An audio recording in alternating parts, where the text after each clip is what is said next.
పట్టణంలో ఆర్టీసీ కార్గోలో హైదరాబాద్ నుంచి వచ్చినటువంటి పార్సల్స్ వీళ్ళు వెళ్తున్న క్రమంలో వచ్చిన సమాచారం మేరకు ఆ కార్గో వెహికల్ను సర్ప్రైజ్ చెక్ చేయగా దానిలో పార్సిల్లో వచ్చినటువంటి డబ్బులు దొరకడం జరిగింది.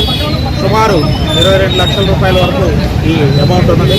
అవి ఎవరు పంపించారు, ఎక్కడి నుంచి వచ్చినాయి, ఎవరికి సంబంధించిన అనేది తదుపరి దర్యాప్తులో తేల్చి వాళ్ళ మీద చర్యలు తీసుకోవడం జరుగుతుంది. ప్రస్తుతానికి ఈ డబ్బులు అన్నీ కూడా సీజ్ చేయడం జరిగింది. ఫ్లయింగ్ స్క్వాడ్ టీం ఇన్ఛార్జ్ గారు వచ్చారు, వారు ఈ డబ్బులన్నీ కూడా సీజ్ చేయడం జరిగింది. మా వీడియో మీకు నచ్చినట్లయితే please like, share and subscribe.